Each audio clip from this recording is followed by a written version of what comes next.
na nossa relação, na nossa família, na nossa vida conjugal. Nós, como líderes, maridos, homens competentes, como falamos aqui na semana passada, proteja a sua esposa. Como você faz isso? Como nós fazemos isso? Conversando com ela. As coisas mais complicadas são as mais simples. Falamos da semana passada, né? Tem gente que chega, pastor, eu tenho coragem de morrer. Eu amo tanto minha mulher que tenho coragem de morrer com minha mulher. Por ela. Com minha mulher não, né? Por ela. Será mesmo que tem? Será mesmo? Porque às vezes nós não temos a coragem de conversar com ela. Porque, em nome de Jesus, ouça o que eu vou te falar nessa noite. Se você não conversar com ela, se a sua esposa não conversar com você, que originalmente foi criado à imagem e semelhança de Deus, ela tende a conversar com a serpente. Você já viu isso em algum lugar? Nós, estou falando dos homens, homens do gênero, homem, macho man. Nós perdemos bastante da imagem de Deus, é verdade, mas não perdemos a capacidade de falar. E o que significa isso? Você lembra que quando Deus falou, Ele colocou ordem no caos. Haja luz! E até hoje o universo está se expandindo. A luz está sendo ampliada por essa imensidão que nós não temos nem noção do que é. O homem está tentando mandar sondas para descobrir um pouquinho do que é. Quando ele diz, haja luz, quando ele fala, as coisas começam a se encaixar, a serem ordenadas pelo poder da sua palavra.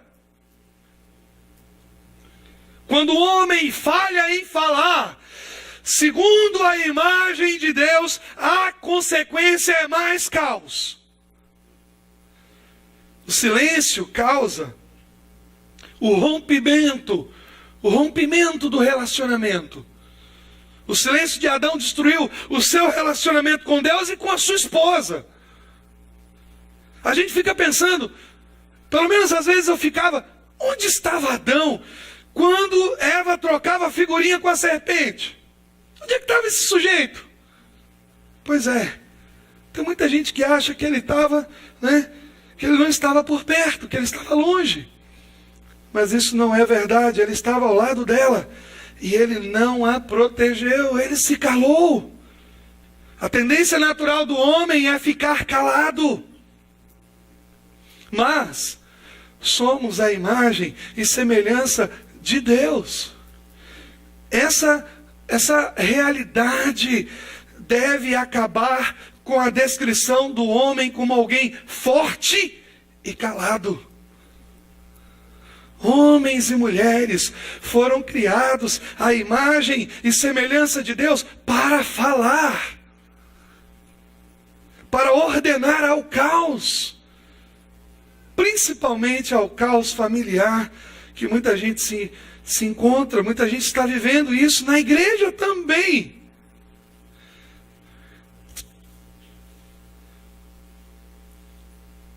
Abra sua boca. Abra sua boca para orar, para interceder. Ore diariamente pela pureza e proteção de sua esposa. Faça isso pela manhã. Quando você recebe esse presente, esse pão diário, é para te motivar, é para estimular você a fazer isso.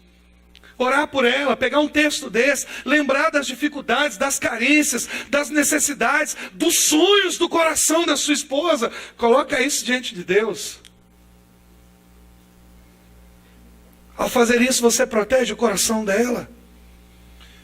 Veja se o lugar em que ela trabalha é um ambiente saudável. Procure saber isto. Tem maridos que não sabem nada a respeito de onde a mulher trabalha. Se é um local insalubre, fisicamente ou espiritualmente falando. Observe aquilo que ela anda assistindo na TV. Pastor, peraí, quer dizer que eu vou virar um leão de chácara? Ei, não é isso que eu estou falando. O que eu estou falando é que se sua mulher prefere a televisão ao invés de ter um papo com você, cara, você está lascado, meu irmão. Nunca eu vou perder para a TV. Nunca a minha mulher vai ter mais prazer de estar com Babilônia ou o diabo que for, ao invés de ter uma conversa comigo, agradável comigo, de passar um tempo junto comigo.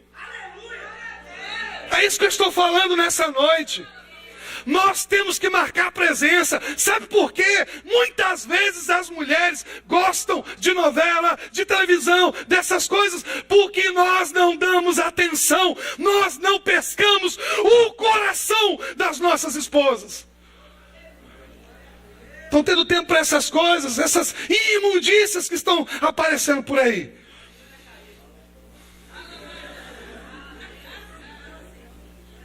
Isso que eu estou falando é sério.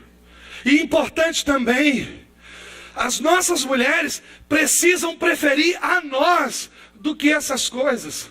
Do que passar ter um papo com a gente, passar um tempo com a gente. Elas têm que ter prazer muito mais com a gente do que essas coisas. Às vezes o pastor fica aqui, minha irmã, você está em pecado porque você está assistindo novela. Quem está em pecado é você, meu irmão. Por que está deixando ela conversar com a serpente? Ouvir a serpente.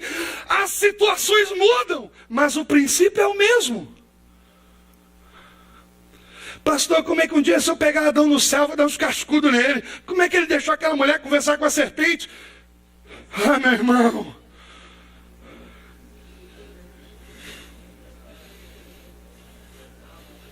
Se a novela for mais interessante do que o seu papo com ela, acabou. É o início do fim.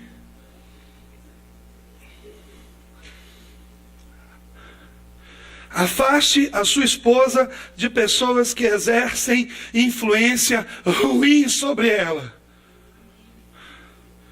Eu não estou falando da sua sogra.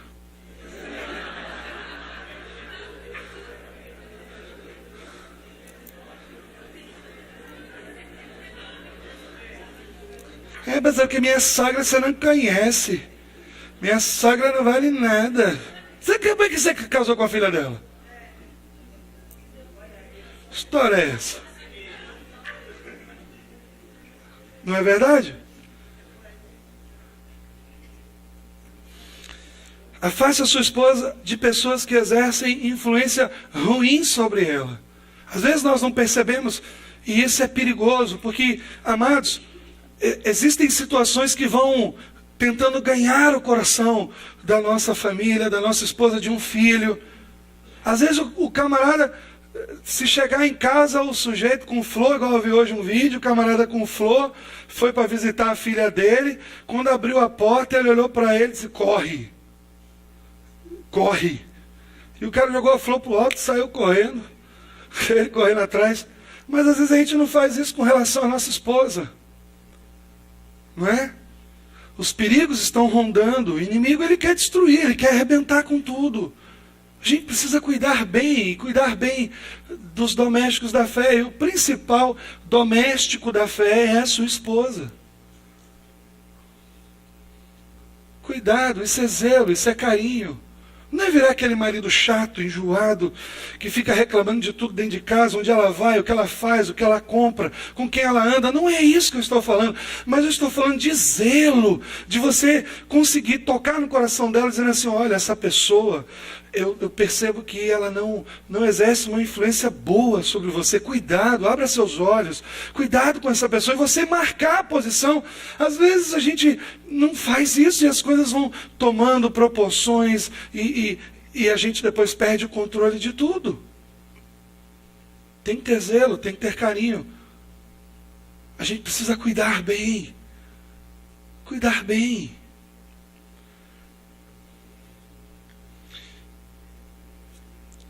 E por último,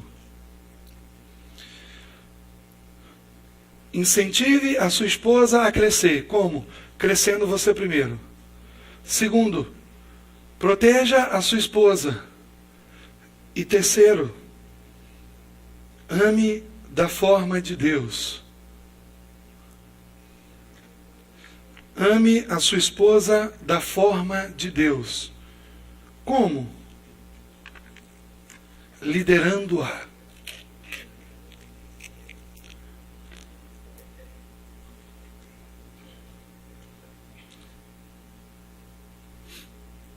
Eu quero fazer um pedido às esposas que estão aqui nessa noite. Quantas mulheres casadas tem aqui? Muitas. Muitas. Talvez deva ter aqui nessa noite umas 100 mulheres aqui. Provavelmente, talvez 80, 100. Eu quero fazer um pedido a vocês, esposas, em nome de Jesus. Facilitem o meu trabalho pastoral. Deixem os seus maridos liderarem vocês.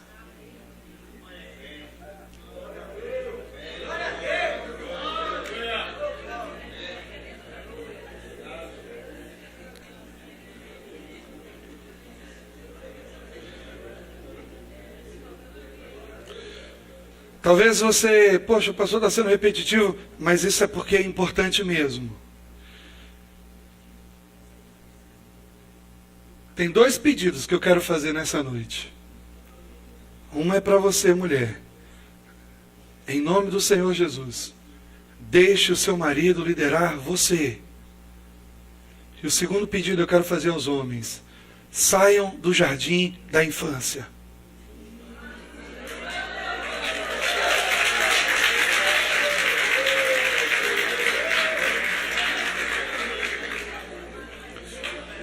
Comecem a crescer. Preste atenção no que eu vou falar. Preste atenção. Se desenvolva espiritualmente. Isso é tão importante o que a gente precisa ouvir nessa noite. A maneira mais significativa de amar a sua esposa é crescendo.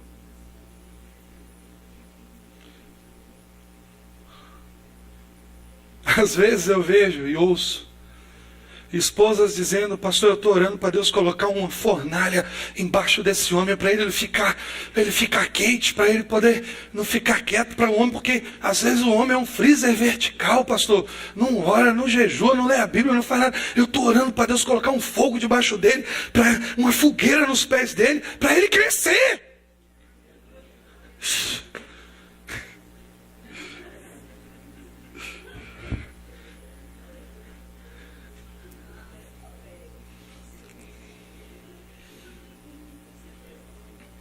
A maneira mais significativa de você amar essa pessoa que Deus deu a você é crescendo. Quando você cresce, você leva ela. Como é ruim quando a mulher cresce demais e o homem fica lá para trás. Sempre é a mesma realidade. Um tem que voltar para buscar o pedaço do outro. Os pedaços.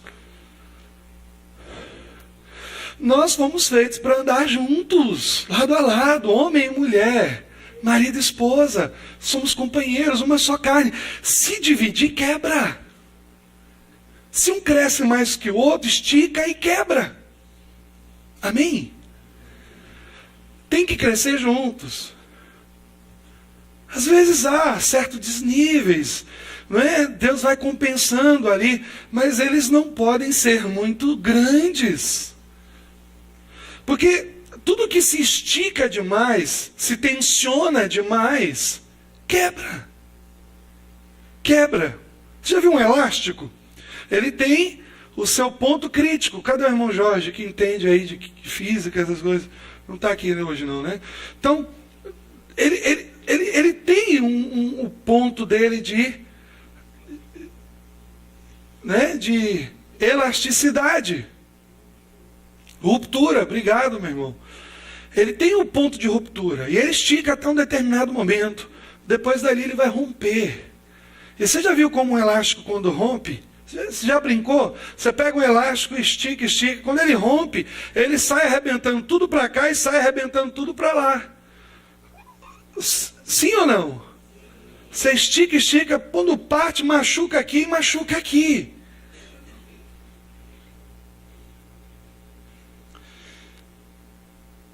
Em nome de Jesus, cresça, saia do jardim de infância, se desenvolva espiritualmente. Sua mulher tem necessidade de ver você com seus joelhos dobrados, clamando por seus filhos, clamando pelos seus amigos de trabalho, clamando pela mãe dela, clamando por sua mãe, clamando pelo seu vizinho, clamando pelo trabalho, clamando pelas coisas. Sua mulher tem necessidade de ver isso, de ver você com seu joelhinho dobrado.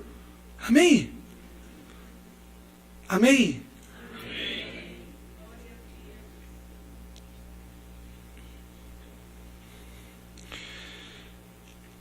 Quero fazer outro pedido a você, meu irmão. Descubra alguém que possa orientá-lo. Eu gosto muito desse texto de Provérbios e queria colocar para vocês, porque às vezes a gente ouve e quando a gente vê, a gente fixa melhor. Provérbios 27, 17. Como o ferro, eu gosto dessa tradução que eu tenho aqui. Como o ferro, com o ferro se afia, assim o homem afia ao seu amigo. Como o ferro, com o ferro se aguça, se afia, assim o homem afia o rosto do seu amigo. Eu tenho falado isso repetidas vezes aqui na igreja. Nós não crescemos sozinhos. Isso é uma mentira do diabo para atrapalhar o seu desenvolvimento. Todo mundo precisa de um amigo. Todo mundo precisa de alguém que possa dizer para a gente: isso que você está pensando em fazer não vai dar certo. Esse negócio, essa atitude, esse investimento, esse caminho, esse relacionamento, essas coisas que você precisa, que você está pensando fazer, não são boas. Você precisa e eu preciso também. E o diabo, ele tenta de todas as formas dizer que você pode e vai crescer sozinho. Você pode até crescer, mas vai crescer torto. Você pode até crescer, mas não vai chegar no potencial de Deus. Você pode até crescer, mas vai ter problemas no meio do caminho que poderiam ser evitados. Quero fazer um outro pedido a você, meu irmão, também, em nome de Jesus. Evite pessoas que o abatam espiritualmente. E aqui existe existe um entendimento claro sobre isso. Nós não estamos falando das pessoas do mundo, porque senão Paulo disse que nós teríamos que sair do mundo. Não é verdade? Mas vai para 1 Coríntios 5 e você vai entender perfeitamente o que Paulo está falando. 1 Coríntios capítulo 5, e nós temos uma ideia bem real, bem clara do que ele está falando. No versículo de número 11, talvez eu leia alguma coisa antes, mas olha o que ele fala. Vamos ler o 9 em diante. Olha o que ele fala. Já por carta vos tenho escrito que não vos associeis com os que se prostituem. Isso não quer dizer absolutamente com os devassos desse mundo, ou com os avarentos, ou com os roubadores, ou com os idólatras, porque então vos seria necessário sair do mundo. Olha o que ele está falando, vamos entender o que ele está falando. Aí ele vai dizendo assim no versículo 11: mas agora vos escrevi que não vos associeis com aquele que, dizendo-se irmão, for. Sabe o que Paulo está falando? Você pode até se relacionar com seu vizinho que é ladrão. Isso é roubador, não é? Você pode até trocar uma ideia com aquele vizinho seu que é avarento, que não é cristão, que não conhece a Deus. Ele não tem conhecimento de Deus, amados. Ele não tem entendimento das coisas de Deus. Você precisa estar com ele para que você seja a luz. Senão, como é que eles vão conhecer a luz? Ah, mas porque eu sou santo, eu não falo que fulano que é um beberrão. Que isso? Não é isso que a palavra está falando. Olha o que ele fala, né?